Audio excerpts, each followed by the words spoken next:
Assalamu alaikum hormatly watandaşlar. Her biriňiziň öýüňize awadançylyk, rızkyk, bereket arzu etmek bilen ana gepleşigimize ýene de başlaýas. Bugünkü gepleşigimiziň esasy tema, ýagny Türkiýe döwletinde bolup geçen ýer titreme barasynda hemde Türkmenistanyň daşary ýurtdaky raýatlar üçin, watandaşlar üçin global bir problemalaryň biri bolup duran, ýagny pasportsuzlyk. Biometrik pasportu bolmadyk watandaşlaryň başyna düşen o kyn günler barada söhbet etmege maslahat bildik. İlkinci nowbatda men sözü Nurmuhammed aga bereň. Nurmuhammed aga söz sizden dinleýäs. Sağ olun. Hakikaten Türkiye'deki olan vaka bir atı kıynanç ýagdaý. Bir topar adam helak boldy. Häzir diýen 40 000 diýerler, 40 000 dönem geçti diýerler. Bir topar adamym 100 000läp yaraly boldy. Vefat olan adamlar bu yerrenme bilen olan hemmesini izi yarasın. Şolun izine galanlara Allah kuvat versin. Yaralı adamlara Allah yardımcı olup basmırak rukutulur ýagdaý öğretsin. Bizim gıynançymyzy, ak ýürekden gıynançymyzy bildirýäs. Siz bilen Türk vatandaşlar, Türk gardaşlarymyz siz bilen bile gıynanýas. İzi yarasın. İyi yarasın. Yatan yerler yaktı Biz olsun. yarasın. İzi yarasın. Hepimizin başımız sağ olsun. Hı hı. Hepimizin. Yankı Türkiye'de hem Suriye'de bolan depremler, yerranmalar, atır gıynanç, näme üçin diýseňiz, sen adam helak boldy. Köp şäherler yer bilen tekillenip gitdi. Şoň üçin bu esasy sebäbine seretmek gerek. Birinciden yankı jaýlaň fiiline bagly. Bir şäheriň içinde yankı telewizorda seretdik. Käbir jaýlara dur, käbir jaýlara ýene yer bilen tek-tekil. Şo näme üçin bir ýerde, bir şäherde edil biri-birinden bir näçe bir 5-10 metrden känel bir bina dur, bir binada ýykylypdy. Esasy yankı sebäbi men pikirim boýunça uruşçylyň eden ýalňyşy. Birinciden kullanylýan materiallaryň hili pes. Esasy yankı sement, ondan demir, metal armaturalar. Seismika rayonlaryny Türkiýeň näme günwatar günnowar hem yankı günörte yerleri dağlık yer. Köpülençem dağlık yerde deprem bolýar, yerrenme bolýar. Ha Türkmenistana alyp görsek esasy yankı Köpedağın etragyna bolan yerrenmeler ya yankı Ahal vilayetinde Aşgabat töwereginde bolýar ya Balkan töwereginde bolýar.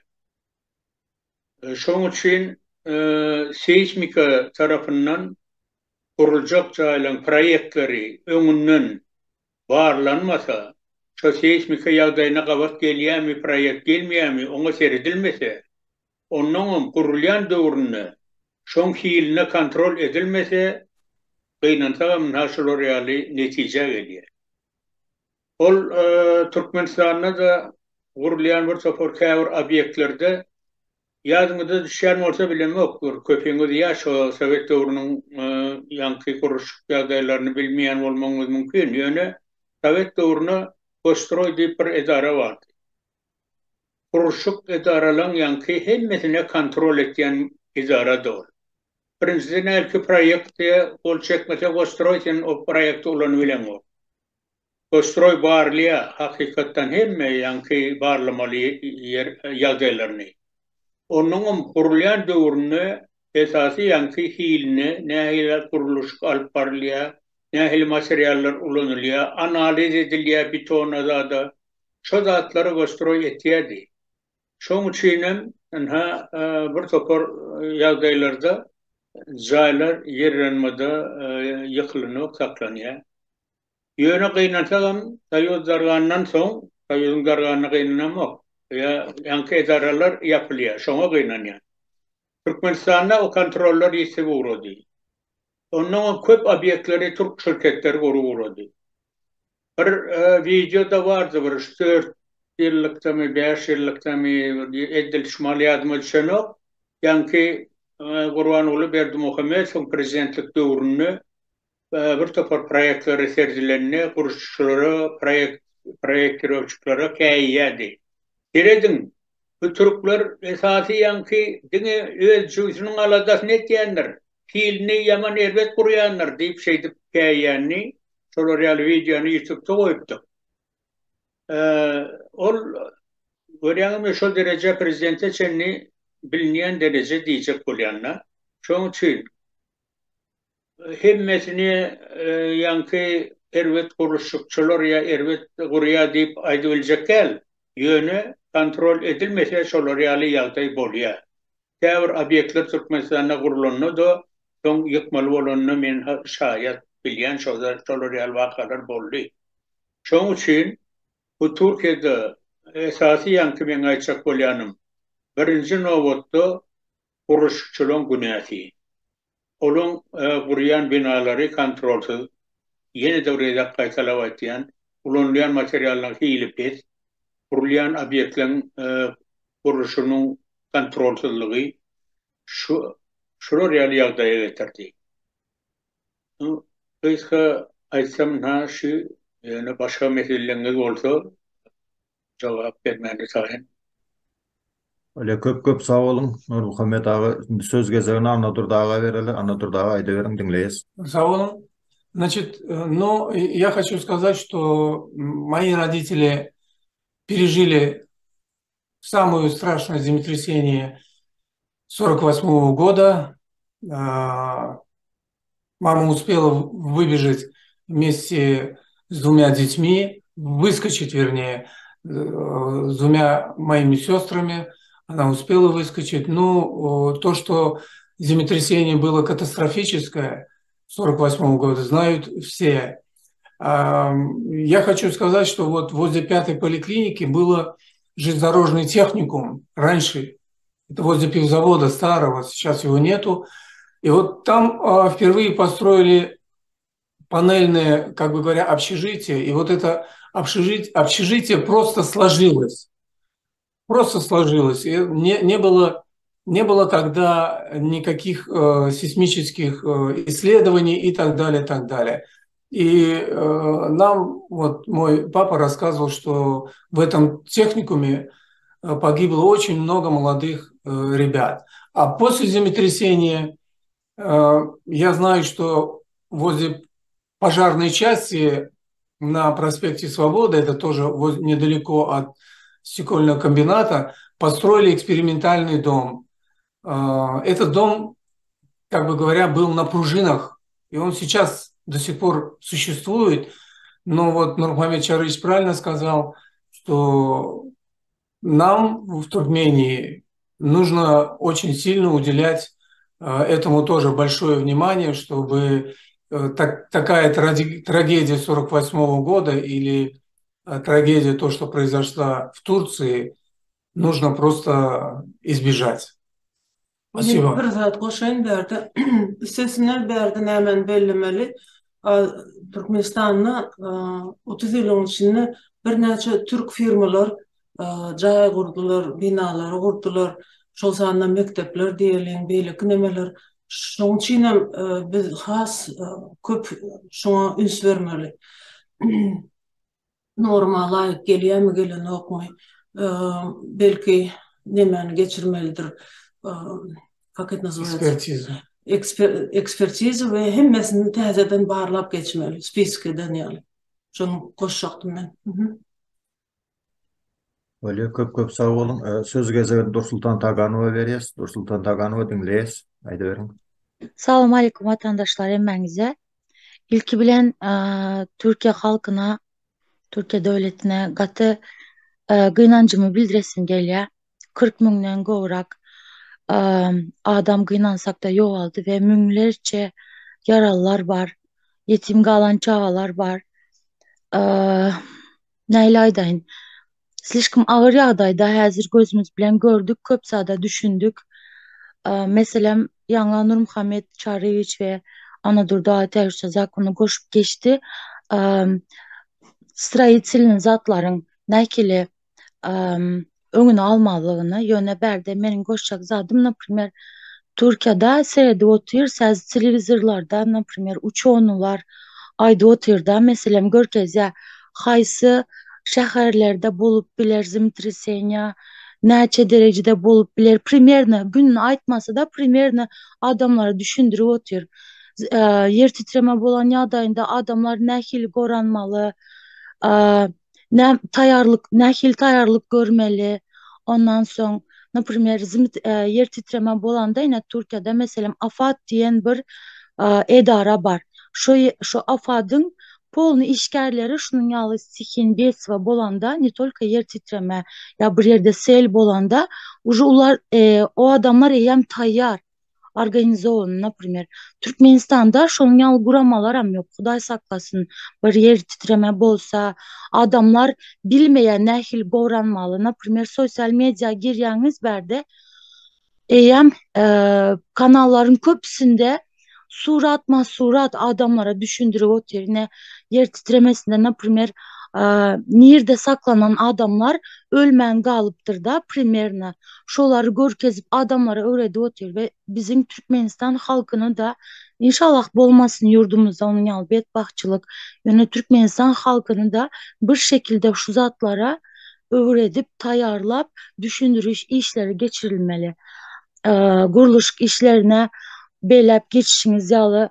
Конечно, üns çekmeli, go materyallar ulanmalı, nem etmeli bolsa. Yine kuruluştan başka da adamlara aydışın yankı yal düşündürüş işleri ve spesialin kuramalar hem gerekli deyip fikir ediniz pasatiline.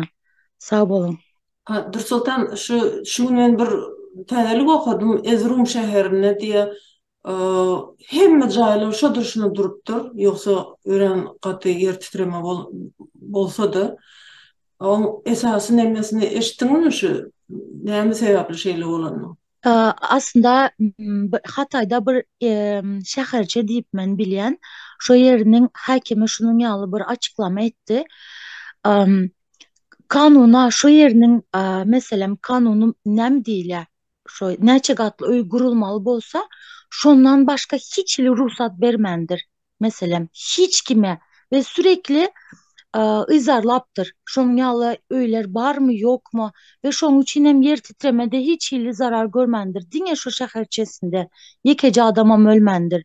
Ve adam Ezra'yden ben diye vicdanım rahat diye şu zatları yol vermenim için diye. Berk kontrolda tutupdyr. Da kontrolda tutupdyr. Da, korrupsiyanın karşısına işlep, şoňa görüşüp şoňa yol bermeli. Da. Söz gezeginde Alişer Sahatov'a berel. Alişer Sahatov dinleýär sizi, aýda beriň. Salam aleykum. Birinjilik bilen Türkiýanyň başı sağ olsun. Izy yarasın. Menem şunu goşup geçeyin öz gezeginde. Bu Türkmenistan'da men Levap guruluşukda işledim. Ben liçni öz gözüm bilen gördüm. Несущий stenaları plita koyulacak. Üstüne plita koyup yine kerpiç örülecek stenalara izvioska bilen kurulan yerlerini gördüm. Örülen yerlerini.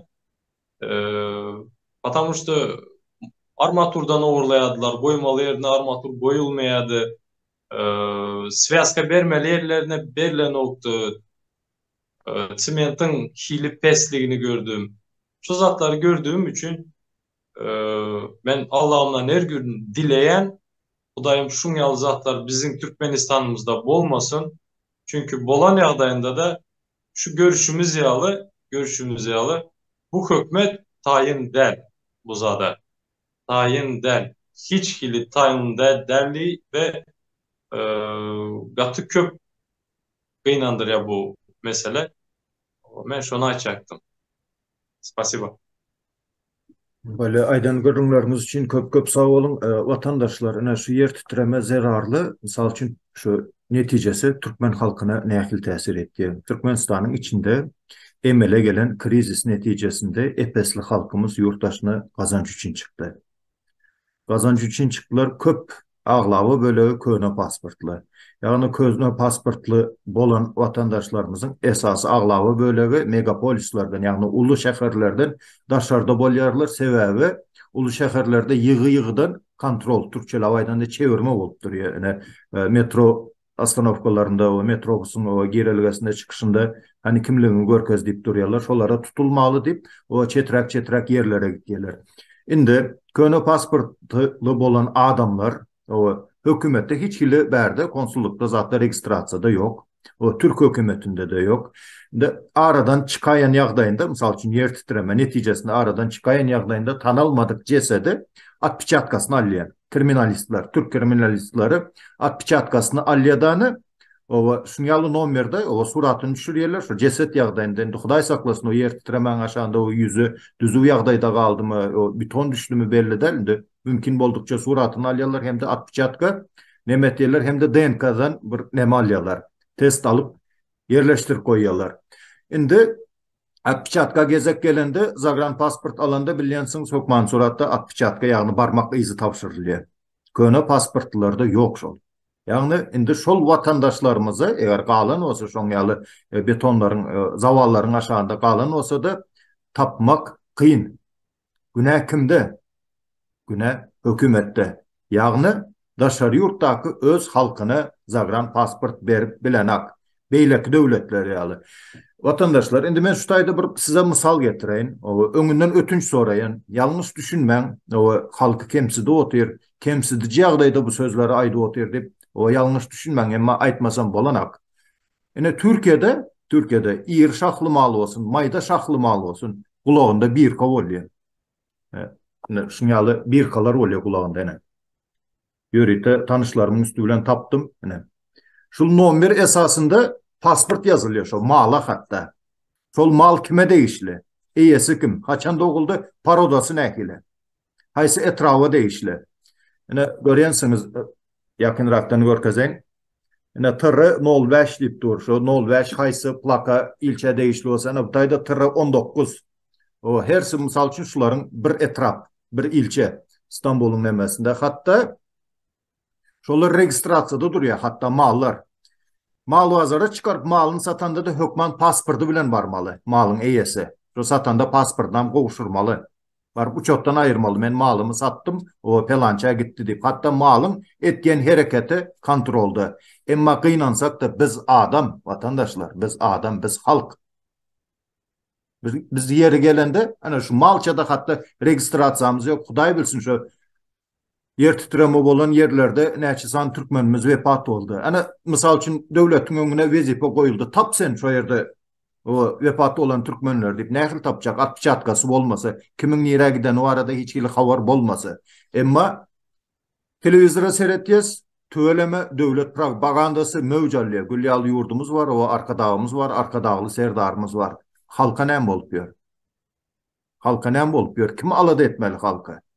Yine zagran pasportun berilmeyen neticesinde halkın gavat gelip bilecek global problemalarının esaslarından biri şu. Ondan başka normal ýagdaýda medisina bejergisini alıp bilmeyen. O hatta hak hukukunu talep edip bilmeyen neçe halatlar oldu. Ben özüm şahit oldum. İşleyeler o elinde o çalışma izin diye yani raboçi viza. İş vizası yok. İşleyeler o aylığını vermeyeler. Sen ofitsialny turist. O sen hakkını talep etmene hakkın yok. Sen konsulstuğa yüzlen, hökümete yüzlen, kimseň işle diýip aýtdy. Hatta şoňal ýagdaýlara gawat gelir. Eger şoňalda elinde zagran pasportu bolup, zagran pasportyň esasynda raboçi viza zatlaryny dogurlaýan ýagdaýynda hökman suratda adalatyň üstü bilen hakkını alyp bilýär şo vatandaşlarymız. Bu taýda günah kimde? Ýene aýlanyp öwrülip ýene hökümete gelýär. Näme üçin hökümet öz boynuna alan, men öňkü videolarda da aýtyp geçdim. Gören olsaňyz, boynuna alan 1963-nji ýylda Venski konwensiyada kabul edilen o konsulski snaşeňa diýip şu karar kabul edilir. Şo ýerde görkezilen daşary ýurtdaky raýatlara pasport bermek boýunça Türkmenistan kararsızlygyny alandan soň 1996-njy ýylda biz şul konwensiýa öz başlyk döwlet hökmünde biz şuňa razy diýip Türkmenistan gol çekdi. Bu kağız yüzünde, näme üçin iş yüzünde biz şonu göremiz. Türkmenistan hökümeti. Näme üçin? Halkda näme arymyz var? Açaçan çıkın, aýdyňlaşýaly arymyz var. Şonuň üçin pasport beremiz, gözüňiz çıksın diýip aýdym goýun. Bir halkam bilsin, o telewizora seretýän duruşuna propaganda, iş yüzünde welin ölseň öleber, o günüňi gör. Beýleden amartlyk olmaz Türkmenistan hökümeti. Halk bar, siz hökümet. Halk olmasa siz hiç kim. Halka iyi çıkın. Aytacaklarım şul. Söz gözlerine Aziz Mamedov'a bereli. Aziz dinleyiz, ayda ver. Assalamu alaikum. Mehman vatandaşlar, hormatly dinleşler emmänede. Birinji diýjek zadym atamra da dogruda da aýdyp geçdim. İlki bilen Türkiýe halkyna büyük bir ulu bir geçmiş bolsun. Ýoğulanlara Allah bir cennetden yer versin, izine alınlara sabır versin. Hasta bolup ýatanlara da Allah'dan tizden tiz kömek saglygyny versin. Ne pasport gedeğine gelenimizde şu watan habarlary biz gözümizde bilenimiz we görýäs-de, kän görýäs bolu. Ne bir zat mysal üçin etjek bolsalar, ine geçirdik, iş yüzüne geçirýäs, ine mysal üçin teklip berilýär. Emma ol şu iş yüzüne hiç ýagdaýda ýörenok. Indi ýa-ni şo bir diýdim pasport sat diýdiň. Men käbir watandaşlarymyz bilen gürleşýän, habarlaşýan, salamlaşýan bolýan. Näme diýe gitdi dänim, hakyny talap et şunu ýalar, rad etdiň. Ýok diýe gaýtyp diýe barsaň diýe üstüňe diýe naýjat etýärler diýe. Bugun diýmek näme? Döwlet işgärleri bir hil mahfe alak bilýärmi? Iň bärkijesi köçede sen Türkmenistana gezip beren bolsam, köçede seni bir milisiýa tutsa, aga men bu näme diýende, sen agaň üýünden gözle diýerler. Agaň üýünden gözle diýerler. Onsoň bu diýmek näme? Eýen watandaşyň şahsiýetini kemsitmek bolýar, kiçeltmek bolýar. Agam diýip sana uwajene bilen, hormat bilen sen nemeden adyny bilmän, agam diýip ýüzlenen üçin sen öýüňden gözle agam diýmäne haky ýok bulan, birinjilik bilen. Şo derejeden bizim vatandaşlarımız helişini bu hakyny soramany, hakyny talap etmäni, bu zatlan konstitusiýada kanunna badyny, hökümet döwleti üçin, vatandaşlary üçin işlemeliler edip hiç kim pikir edenok. Bizim şu wagtky Türkmenistanda ýaşaýan durmuşymyz nähili? Vatandaşlar ne raýat diýerler, vatandaşlarymız bizim Türkmen raýaty, watan halkymyz hökümeti işlemelim kadi. Aslında beýle däl, hökümetiň başyna gelen halka seretmek üçin gelýär. Her bir minister, hakim, prezident, deputat kim bolsa da, kimi alsaň, aýöne bizim şo başymyza gelen adamlar näme etdi? Han, karol, karalewstwa, şoň ýalar bir nemede ýaşaýarlar. Ýöne gynanlarjy pursat, ýöne ýuwaş-ýuwaşdan halkymyza seretýän, özümize seretýän, iş rezultatlarymyza seretýän, ýuwaş-ýuwaşdan halkymyz ayaklanýar, öz hakyny talap etmänide näme etdi? Emma imodan käbir watandaşlarymyz bilen ýurduň içindäkiler bilen habarlaşa, politika hakyna bir zat diýip başlayan, goý dogan, goý biz ýurduň içinde diýerler. Bu diýmek näme? Bulan gözüniň oduny alynan. Şu wagt näme stana Türkmen şöhrde ölenler wagtlar wa bolýan, akidilli näme edildi diýe. Biz şonu açık medyalarda göremzok, açık medya platformalarına göremzok. Ana Salam News diýdi, TV News diýdi, ýene bir zat diýdi, bir sürü nemeler we Atawatan kanaly diýdi. Şolaň ýörite nemeler we saytlar we kanallar we YouTube kanallar, TikTok hasaplary we şo taýda dogry informasiýalar hem käwat berenoklar. Viza rejimini ayırdılar diye. Viza rejimi yol açıldı diye, diýerler, açılan da göremdok. Vatandaş arkaýyn gidip arkaýyn geleni göremdok.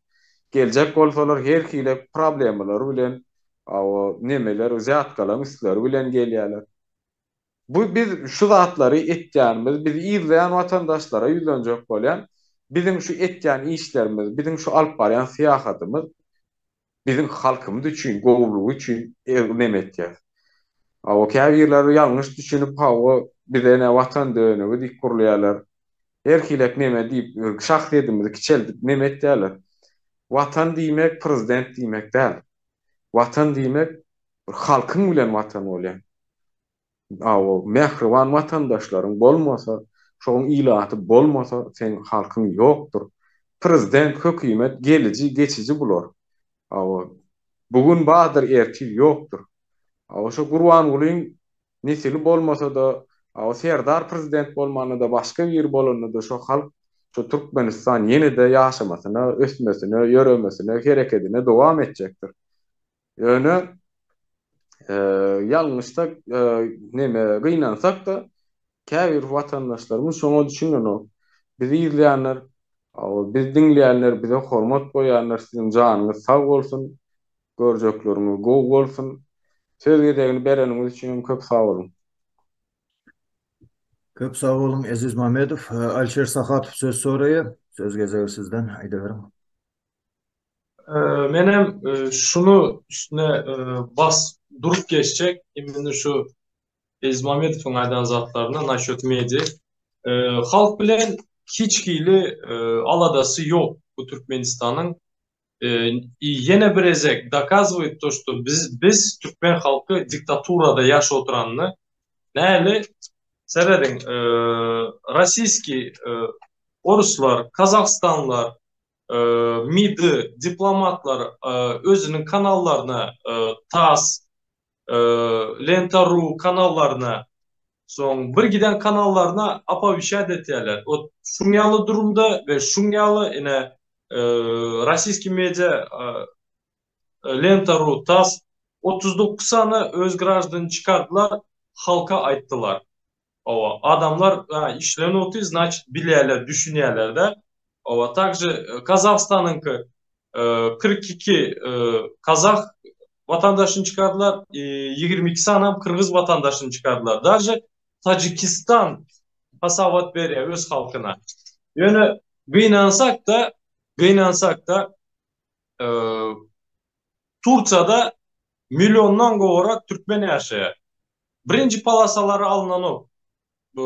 Bizim vatandaşlarımız näme durumda, hiçkili açıklamalar edilen o. Men hatta girip zadyna görýän, pastaýany gündelik girip görýän konsulstwanyň, Türkmenistanyň baş konsulstwasynyň, İstanbuldaky konsulstwasynyň zadyna girip saytlaryna, straniçalaryna girip görýän hiç zat aýdylan o. Просто bu askermezlik ve näme durumda bizim vatandaşlar. Çünkü menin bilesim gelýär 10 ýylyň içinde minlerce vatandaşımız var, minlerce studentimiz var. Hiç il hasawy ýöredilen o.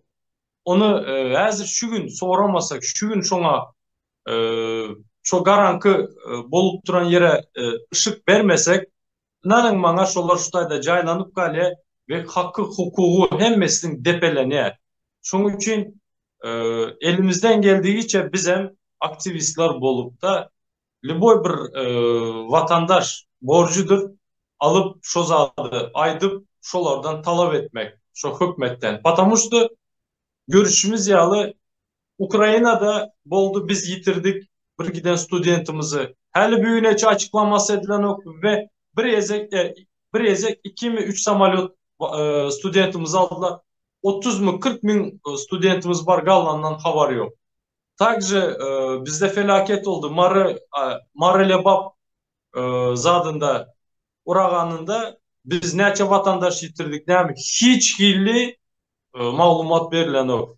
Şoň üçin vatandaşlar, bizi dinleyen adamları sizden ulu bir haýyşym owa talap etme öğrenmeli, jang etmeli, talap etmeli. Spasibo söz bereniz üçin. Böyle köp sağ olun. Anladır daha söz soraýa dinleýäs. Mikrofonuňuzy ýapyk. Men Nurmuhamet Çarıç bir topar yıl diplomat bolup işledi. Şoň Nurmuhamet Çarıç sizin pikirinizi bir dinlesek gowy bolar.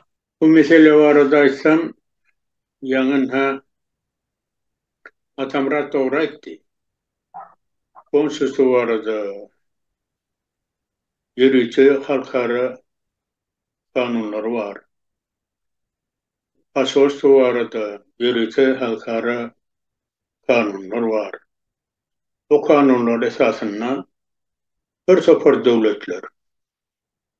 Türkmenistanyň ýaly ýektek başga bardyr ýa ýokdur diýip dogrusyny aýtsam aýtmak kyn. Ýöne men pikirim boýunça Türkmenistanyň başga emme döwletem pasport meselesini bular ýaly problem eden ok diýip pikir etýär.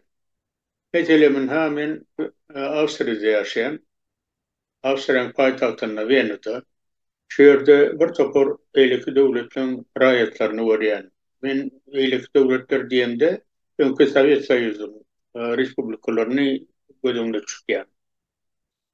Kazakistan olsun, Kırgızistan olsun, Ukrayna olsun, Moldavya olsun, ya Kafkaz devletleri.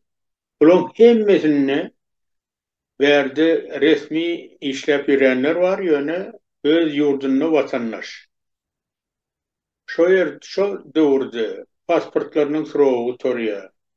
Esası pasport olsun ya zagran pasport olsun. Konstitusiyona yüz tutuyorlar. Şolun kanunu oyuncu ne etmeli olsa ettiyorlar.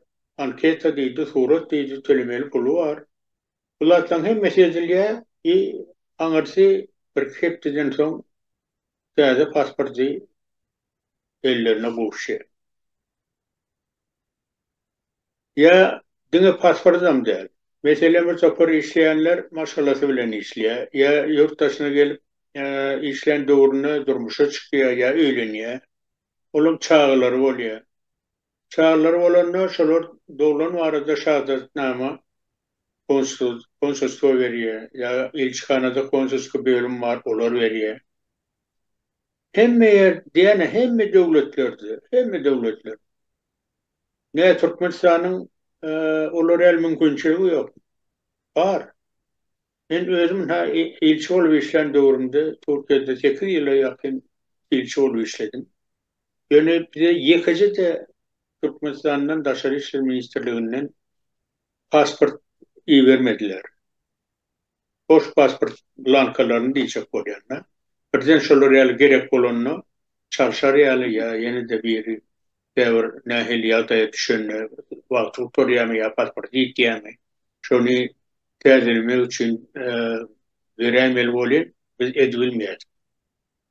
Bu min fikrim boyunca yıkıcı bir seviye var. İnanmazlığım değil. Ay biz çok konsolosluğa inanmadı yok. Çemgelen adama verirler deyip ya ilçhanada inanmadı yok. Çemgelene verirler pasport deyip. Yok o değil. Bu yankı devletimiz yapık devlet. Demirazı Kareyalı yapık devlet. Şunun için hemmez adı elde saklamak için, kontrollü saklamak için, halkın alıdasını etmek için ne?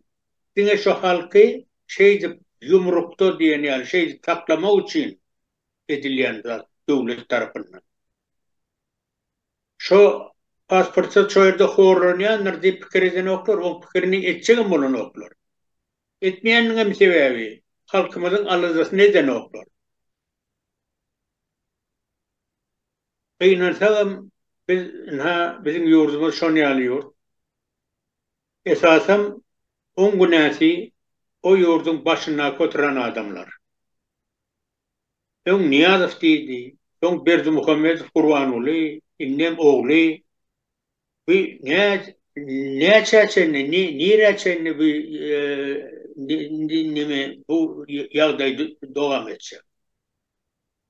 Ne için bizim halkımız şuları horun örmeli. Yurt içinde de, yurt dışında da. Bir ahire yüzünü öğürmediler mi kavur halka taraf?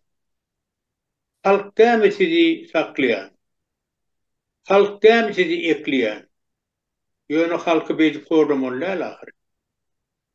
Benim en açık oluyor. Köp sağ olun. Aydın görünleriniz için. Ustayda nähili netije geleceğiz. Misal için hökümette yağdayı yok diysek, yani gerekli olan encamlar bilen üçün etmek arasında daşary yurtdaki diplomatik edaraları beýle diýmek, yani dünyada gaz zapasy boýunça 4-nji ýerde durup o nebiti bolup durup paxtasy bolup durup bir encam bilen üçün etmäne yağdayı yok diýmek Türkmenistanda bul gülkünç. Diýmek şeýle netije gelip bilýäs, yani yurtdan barıp pasport alıp baytmaly bolanda halk içeri giren wagty bir ırsaramana mümkinçilik. O nereden geldim, şunça wagtlap näme etdim, o nerelerde işledim. O ahir sen şu pulu aldan meni bir özgünüme koy, o bir aeroportdan çıkar diýer ýaly O neme getiriyorlar. O bu praktikada kän görüldü. İkinci nemesi yeni çıkanda yeni bir ırs aramalı. Nira varyan, kim kavaryan, nemçin varyan. Bolanok, geçenok. Ben özüm kavat geldim şoma. Bolanok. Nemçin bolanok. Bolanok değildi demek bolanok. Haysı kanuna esaslansan, esaslanıp diýen. Haysı madda göre esaslanıp maňa bolanok diýen.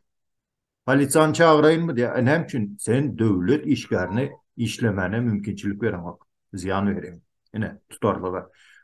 Eger taşary ýurtdan aýdyşyňyz ýaly zagran pasport alynyp oturulsa, onuň ýaly ırs aramalara soň ýol beriljekdir.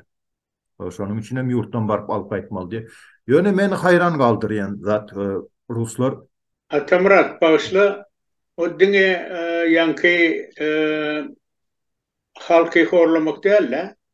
O birincide ne? Şu yankı men aýtsym ýaly kontrol etmek için etýärler onu ýöne bu korrupsiýa yol açýar. Görýärmi senden şu giýrende de çykanda da senden ýoğunmaly, almaly. Bahanasy ýok. Aýtdym bolanok, gutordy bolanok. Sen näme etsen? Etjek alagyň ýok. Ýöne şu korrupsiýa yol açýar. Türkmenistan şoň üçin korrumpiruny döwletiň iň ýokary derejedäki döwletiň biri, korrumpiruny döwlet. Aýdanlarymyz bilen ulalaşýan, ýöne meni hayran galdyrýan zat. Bağışlan seni böldüm. Öne meni hayran galdyrýan zat, nämçindir şu ma'lum bolşýal geçen videolarda açyk demonstrowat etip görkezdim. Ýagny Venski konvensiýa barada şu saglaşýany 96-njy ýylyň 18-nji iýununda Türkmenistan gol çeken Rusçalap aýdanda "Kak udaýotsa ускользать каждый раз" diýdi. O nädip şunu ýaly ýagdaýdan o göz görtele dünýä kanunlaryny bozup durup o özüni neme ýagdaýda alyp barmagy, mysal üçin prostoy, has bir sada dilde misal getirende diýeli, meniň 4-nji etajda 2 komnatly öýüm bar diýeli. Misal üçin, men şu 2 komnatly öýü men satyn aldym, meniň sobstvennistim, hususy öz öýüm diýeli. Ýöne men şu taýda 2 sany göleli syr saklamana hakym ýok. Kanun yol veren ok. Öý meniň sobstvenni özümki bolan bilen men şu kanuna boyun egmeli. Misal üçin de ondan başga zatlara ulanyp bilmeýän. Предназначенный цель boýunça o maksada laýyk ýagdaýda ulanyp bilýän. Şunu ýaly konvensiýa bolup dursa da emma Türkmenistan bilemek näme daýanyp, näme esaslanyp ýaly göz görtele o öz boynuna alan missiýasyny, wezipesini ýerine ýetirmän gelýär ýyllar boýu. Şuna şu meni hayran galdyrýar. Söz gezen Alişer'e bereli, söz sorayım, dinleyiz. Men yine birezek şu zatın üstüne dur geçecek bolatyn. Turkiya yine de sismiçki aktivny zona bolduğu için tahmin edilýär, bir giden habarlarda aýtýarlar. Bu İstanbul'da da bolup biler diýerler. %60, 50-60%, даже может da 70 diýip bilerin.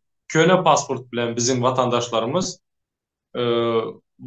в избежание näle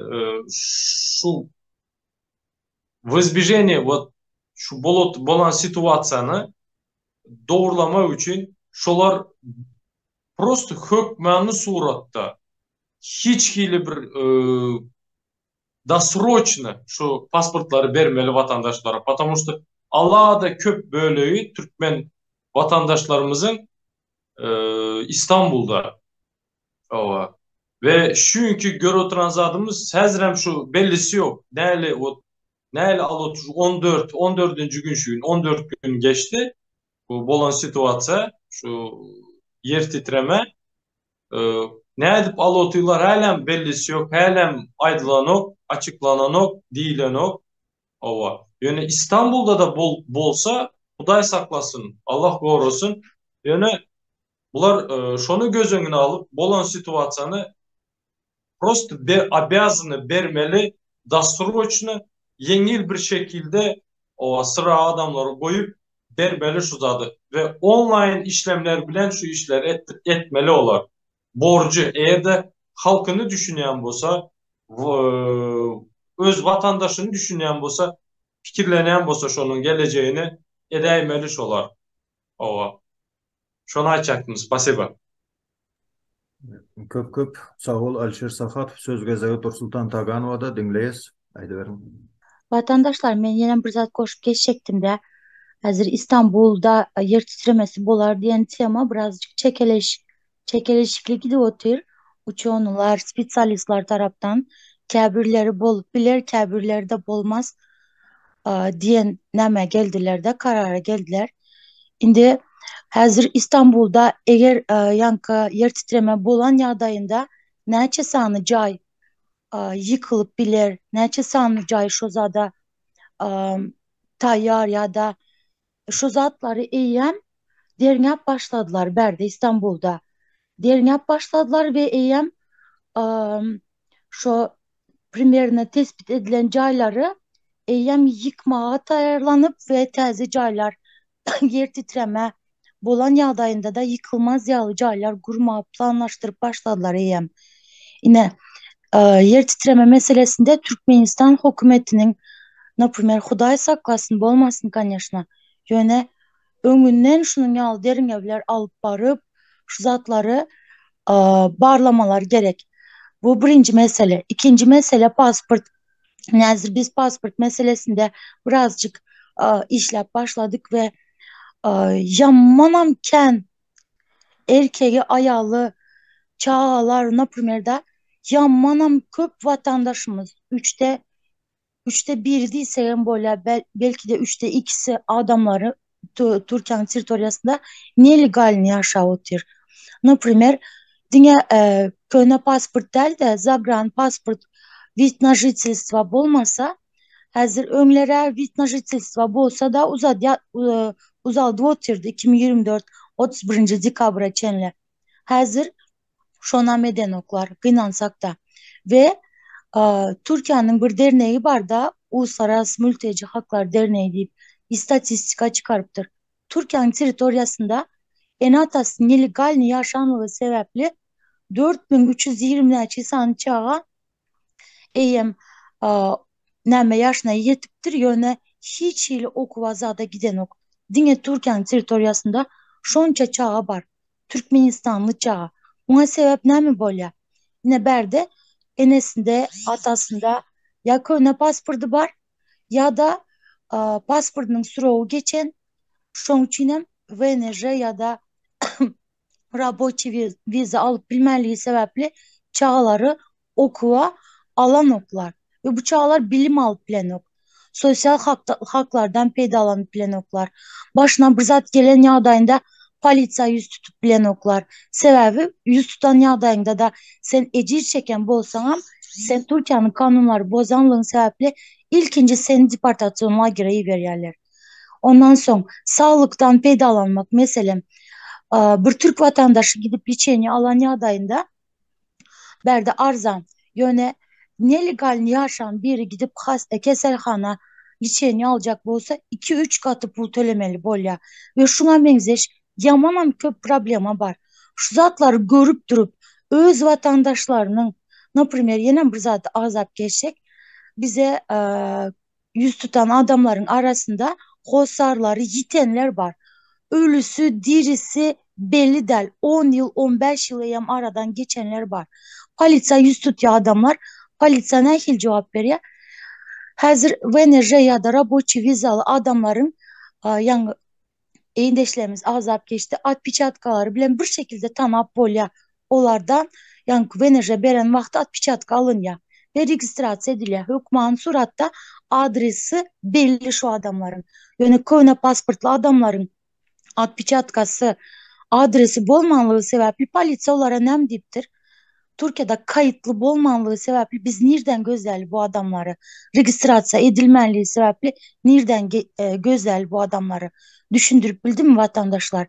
Yani köne pasportlu vatandaşımızın başına bir zat gelen yağdayında kosarlar gidip politsiya yüz tutsa da hiç çare görülüp bilen yok. Ya şunun yağlı da çıkkınsız ağır yağdayda vatandaşlarımız görü oturlar. 2,5-3 yıldan beri köne pasport, giten pasport kıygırı oturuz. Dine konsolosluğa baranda 6 aylık mühletli Türkmenistan'a gaydıp barmak için kakoytu 3 sahipalık nemi beriyeler, spravka beriyeler. Onun bilenip hiç zat edip olmaya. Dine Türkmenistan'a gidip bolya. Düşünüyorsunuz vatandaşlarımızın ne ekili ağır yağdaydalığını görüp bilip şu zatları göz yumup oturan hükümet men bara aytma hiç gepim yok.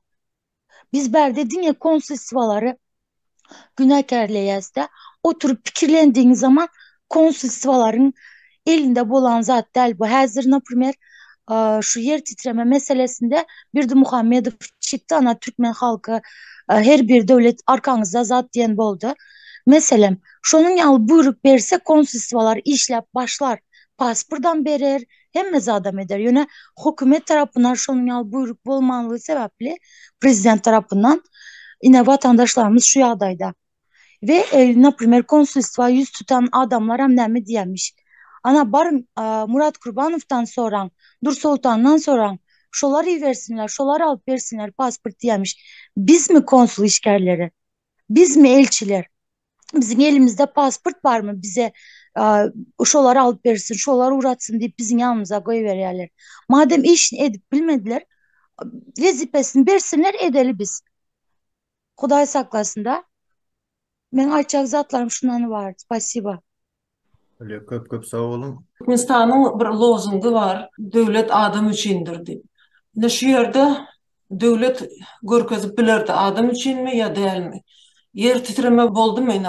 Kuday saklasın. Bir eyyam 40 mı kolu pida sanını çıkarttılar. Belki devletler eyyam önünden nemeni görüyorlar. Cahilin yıkılacak, yıkılmayacak cahilin sağınavını derine otuyorlar. Türkmenistan'ın olsa hiç bir barmağın kaldıran akşonu etmek için. Adam içinmiş. İkinci, yani bir neçe çıkışlarda aydıldı. Türkmenistanlılar, Türkiye'de yaşayan Türkmenistanlı resmi tarafından giren, uçuğda duran 230 bin Türkmenistanlılar var Türkiye'de. Yöne yani azatlıkta da ayrılıyor. 2-3'esi ofisalini değil giren Türkmenler var diyiliyor. Demek yarım milyon uçaksız gezip veren Türkmenler var. Şolong deprem diye de Türkiye'de. Şuna pida olalım. Neçesi var? Ne oldular? Nerede? Bir 10-12 pida var deyip gurun çıktı. Bundan başka yine bir neçe 10'su mu neyme yiten var diyeler taplanak. Şunu izarlayacak ol. Bir konsulsta olsun belki işgarlar şu arada alada ediyorlar mı? Alada ediyendirlerim. Biz şuna umidimiz var. Yani alada ediyen olsalar belki konsulsular reali fizik as koymalı ya da garajı liniyada cevap vermeli. Yani Alişer neçevi de can ediptir. Nehil cevap alıyorlar. Sonra oğullara veririm diye. Neyme ödaran nemefsi mi? Çasını bilseydi mi oğullara yürüyde resmi işgar olmalı. Yine şuna cevap ver. Mesela Muradov şuladım resmi konsulstan işgari şuna can edin şundan sonra deyip aydılmalı. Bu ne zat yok. Ondan ilk başta Türkmenistan'dan çıkan Türkmenlerin köpsi köyüne pasportlu çıktılar. Olar işlemeye çıkan son ansat değil oları tezeden pasport almak ya da Türkmenistan'a gidip şu tayda almak pulları az bolansa şu dövrlerde barıp bilmendirler. Şeydivan kaçak kaldılar. Ne devlet adam için mi olsa Türkmenistan geçiraymalar şunu aytmalı. Bolya kimne köyüne pasport olsa gelin konsusta biz nemeni çalıştıralım deyip aydaymalı. Eğer Nurhan Çarı için işleyen dövrüne bu teknolojiyalar yok olsa, o dövrde blanklar yok olsa, her bu blanklar neme, yaman ansat olur nemetmek. Final, ummat del, şunyalı devlet, bay devlete ol ağram düşmeye. Yani devlet adam için olsa, Berdi Muhammed'lan ikisem şu arada alada ederdi. Demek alada edesi gelenak. Yine berde Dur Sultanım, Alişer, Nurhan Çarıç hemmemiz atamradım ait. Köyüne pasportlular, onun parmaklarının izi yok. Hiç yerde. Yani karınlaşlar anırda ula oturandırlar. Ne oldu karşılarla? Nereden tapalı?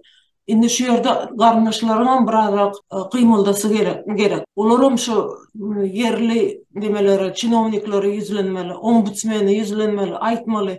Bizim kardeşimiz anır gitti. Tapıp verin şunu. Gitti. Neçe vaktan beri cevap verene, can edene. Şular yalı kurumçuluk iç geçirmeli konsulsta değilen edare. Pasolstva değilen edare. Yine biz atları göremiz. Şol esasında da nehirlilik döreye. Inni pasolstva dağılır diye barın neme Dur Sultan'a ya da neme yüzlenin diye.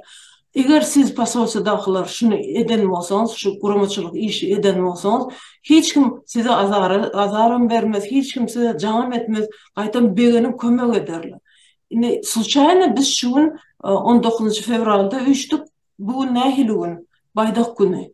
Demek bu simvolik dip men hasaplayan şu Türkmenistan'ın baydağı belirleyen günü bizim halkımız ağlap otur.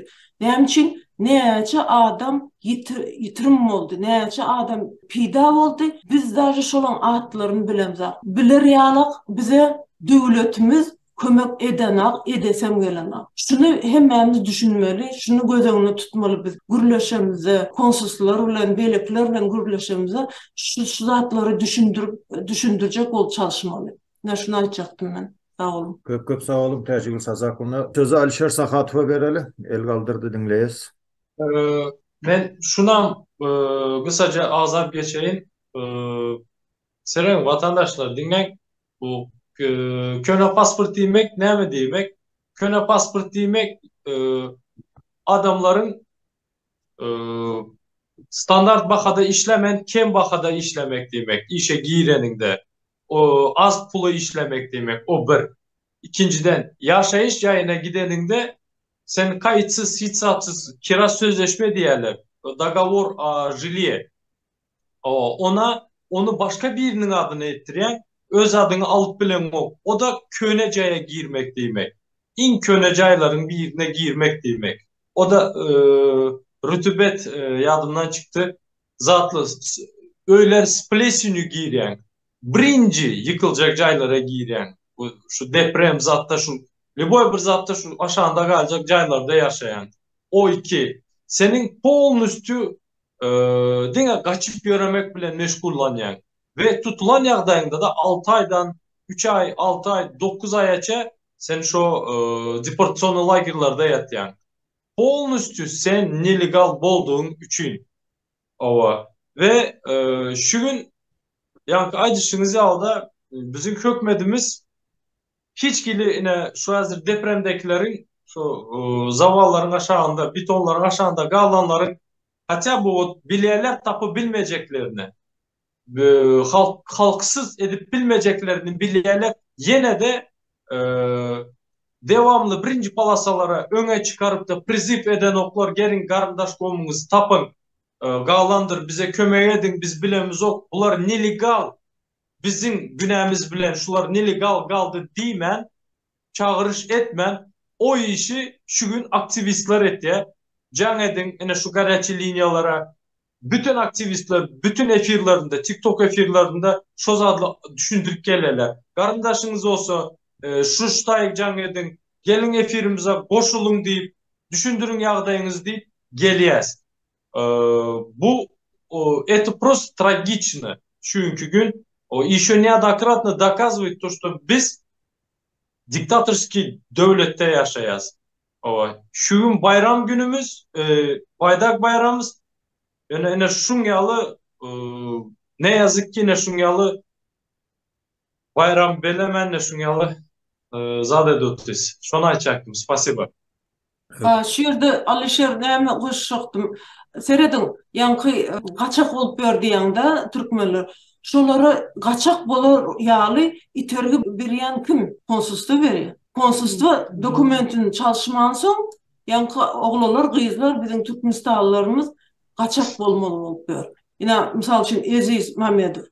Näçe wagtdan beri pasportyny kim ýitirýär? Konsulstva ýitirýär. Eziz ýitiren agyny.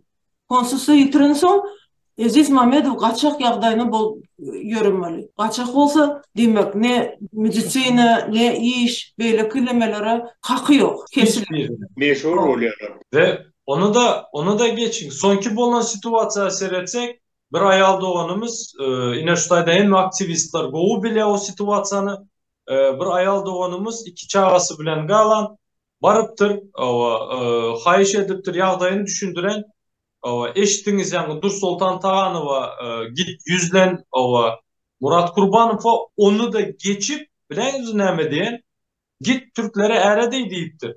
Şolar senin problemini çözer deyiptir. Это просто издевательство над adamların, vatandaşların üstünden zadın depelemek, onun video zadı var, ses yazgıları var, imini girip efirde düşündüreninin.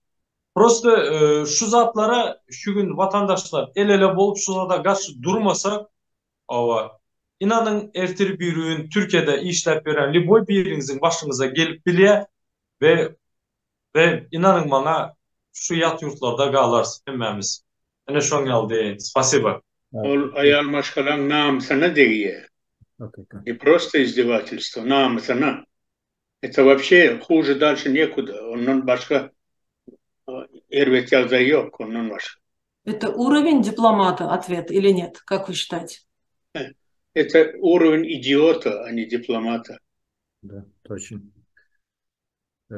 Meryem Gelinece'miz söz sorayı. Meryem Gelinece, ayda verin dinleyiz. Mikrofonumuzu yapak. Esselamu Aleyküm vatandaşlar. Birinciden hem Türkmen halkına hem Türk halkına başsağlık diliyorum. Bayram 19. Fevral bayram günümüz, Baydak bayramımız ama biz çok üzgünüz. İnsanlarımızın %70'i her tarafta. Türkiye değil, her tarafta. Onu hepsimiz biliyoruz. Ama bakın şimdi biz pasaport için konuşuyoruz. Ama telefon açıyorlar. Bana telefon açıyorlar. Abla ben Türkmençe, yine Türkmençe. ben diyor pasaportumu sorasam diyor. Ben konsolluk bana azar vermez mi diyor. Onlar susu otursa, biz susu otursak kaçan hak hukukumuzu sorabilemiz. Adamların üstünden korku gitmektir. 20 gün olan biri gitmi, Türkmenistan'a giden ayal ikisi gelme için 20 günün içinde kocası geri gelme için geri gelme için şeye yüz tutan para soramış. Bir topar para soramışlar. Bu ne demek? Halkı ezip halkın parasını yiyip ondan sonra yabancı ülkelere çıkarmak demek. Komşumuz bilen gepleştim. Dedi ki 2 aydır maaş aylık almıyorum. 2 aylık almak ne demek Türkmenistan'da? Hangi devlette 2 aylık alınmıyordu? Hangi devlette? Ben bilmiyorum yani halkımız sesini çıkarmasa, hak hukukunu talep etmese, ben Türkmenistan yitecek deyip inşallah yitmez ama yitecek deyip ben böyle çok şeyim yok. Nadejdam yok Türkmenistan için. İnanırlar ki çok üzgünüm. Akrabam vefat etti. Onu aradım. Kimse benimle konuştu bilmiyor. Korkuyorlar. İnanın ki çok üzgünüm. Köp sağ olun. Meryem Gelinece, indi bizim yoş gepleşimiz cemleling, şu cemlemezden öň aýtjak bolan zadym inha vatandaşlar. Misal üçin Zagran pasport birinci sahypasyna atjaňyz şu daýyny. Näme ýazýar? Şu pasport Türkmenistanyň eýetçiligindedir diýen. Şu pasportyň eýesi Türkmenistanyň goragy astyndadır diýe. Emma şu daýda ýazan ok. Yani vatandaşlarımızın aýdyşýaly konsulstwa yüz tutan vatandaşların şahsiyetine yetmek, bar Türk'ü durmuşa çık, ya bar Dursultan Taganova'dan sonra, ya bar Murat Kurbanov'dan sonra, ya da yadınıza salayın 16. Avgust insidentinde konsulluk edara kara tilini orgun değil, diplomatik edara samasut etmene hiç hil hakkı yok. Hiç hil hakkı yok şotaydı. Emma iş yüzünde biz başka zatları görüyoruz. Kara tilini orgun deyip kapısında yazılan okşanın diplomatik edarası deyip yazıklı doğru. O yerde samasut edip sırazırı şeyine çıkarıp onda da bizim günahımız neme? Halka kömek et Cenab Serdar Berdi Muhammedov deyip yazan yüzlenmemiz koşurmak için baranda urkoy veriyorlar. Evet. Kim verdi şu hak hukuku? Prezident verdi mi ya dünya kuramaları verdi mi? Öz raýatyň bilen şuňaly ýagdaýda özüň alyp barmak hakkın var deyip kim şoňa ruhsat verdi? Türkmenistan hökümeti sizden jogaba garaşýar. Söz gezegini Anadırdağa vereli, ondan sonra Cemile vereli Anadırdağa. Атмара doğru ayттың. Даже вот у беженцев дают документ, и в беженском документе то государство, которое дает этот документ, В этом документе написано, в случае каких-то экстренных обстоятельств беженец может обратиться в консульство того государства, кто выдал этот документ. Hormatly vatandaşlarımız, aytjaklarımız şulardan ibaret, hakkımızı talap etmek, o dol hakkımız var bizim. O hökümetten sebep hökümet mi halkını aladı edaymeli, edilbeyleki yurtlar yalı. Hatta kamahallar şunu yal bir kemsindirici duygulara qavat gelýäs. Beyleki döwletlerin o vatandaşları öz konsulluklarının o 14-15 günün içinde maksimum 20 günün içinde käbir ösen döwletlerin o vatandaşları hatta konsulstwan kapısından baranam yok elektron poçta bilen ugrat diye gerekli olan materyallar, dokumentları poçta üstü bilen konsullugum şu görkezlen adresi ugrat diye. Hatta şoňal ýagdaýda ýaşap ýören adamlar var şoňal. Başka devletlerin vatandaşları var. Son oturup pikir etýäs, biz näme yetimmi? Biz näme öweymi? Ya bizim maňlaýymyzda şahymyz barmy? Ya dört elimiz barmy? Näme ütkeşik yerimiz var? Bizim hem devletimiz devlet, baydağımız var, gerbimiz var, giminimiz var, prezidentimiz var, hökümetimiz var.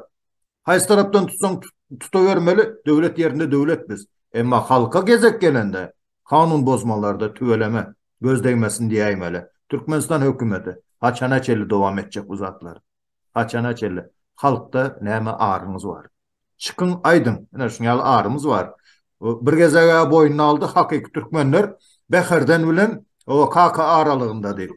O hatta şu Beherden bilen KK aralygynda türkmenlere de şuňky gün zagran pasport berilenak. Näme boluş bu? Sözge sen Dursultan Takanowa bereýin. Dinleýäs. Menem şunu alacağım necek böyle. Yani 9 yıl köhne pasport bilen yaşadım ben Türkiye'nin teritoriyasında. Ve 9 yıl nerede politsiya görsem ya garaj yadım ya da başka bir yerden yolumu ütkediyadım. İnanayım. Ya aylık alıp bilmesem işleyen yerimden ya da şunu bir problemim falan da gidecek hiç yerim yoktu. Yine benim aktivist olma sebeplerimden biri de şu. Pasport meselesine konsolosluğa giden de deportasyon lagera uğradılarımda ana şu pasport sonra baranım için beni aldılar. Deportasyon lagera uğrattırdılar. Polisiya tutturup ondan sonra Türkmenistan'a alıp çekmediler. Yine bizim derdimiz var da bize pasport gerek. Kanuna layıklıkta, kanunen haklarımızdan var pasport almaya. Yani biz şunu soran adayımıza bizi vatan dönüyor ilan ettiler. Düşünüyorsunuz mi? Berde vatan dönüyor kim? Haklı bolup durup kanunu haklarımızı soranımız için, adam hukuklarımızı soranımız için biz eyyem vatanı düşman edip koydular. Şimdi biz öz çağlarımızı gidip görmeye, öz yurdumuzu gidip görmeye hiç mümkünçiliğimiz yok. Ne için? Yine bir geze kaytalayın. Dini haklarımızı soranımız için. Nadeyüz inşallah Allah'dan dileyen inşallah yakın zamanda bir ütkeşiklik bolar, bir insava gelir in azından. Ya azıcık bolsa da Türkmen halkı svobodny bir demalar deyip umidim var. İnşallah. Sağ olun vatandaşlar, dinlediğiniz için hemenize minnettar. Köp sağ olun hemmeňize. Hormatly vatandaşlar, Türkmenistanda döwletin içinde yüze çıkan krizis netijesinde, iş yetmezligi netijesinde 100 miňlerçe adamlar o Türkiye döwletine kazanç üçin bardylar, çykdylar ýagny. O häzirki gün bilişimiz ýaly rusçalap aýdanda traurny ýagdaý, o ýas ýagdaýynda Türkiye halky ýagny bizim kıyın günümüzde bize iş verip 100 miňlerçe adam şu işte işlep o pul kazanıp öýüne çörek pulunu ugradyp, öý edinip, jaý edinip, maşin edinip, ogul öýlendirip, o ýagny peýdasyny gördük Türk halkynyň. O bugünkü gün Türk halkynyň o başına gelen bela edil bizim başımıza gelen. Buların ağır günü bizim hem ağır günümüz. Şonun için Türk halkyna o öz gynanjyny bildirýärin. Yer titreme zerarlı vefat olanların yatan yerler yaktı imanı hemrası olsun, izinde kalanlara da Allah'a güç kuvat versin. Amin. Oli adamlar hemmeňize sağ olun, Tanrı alkasın.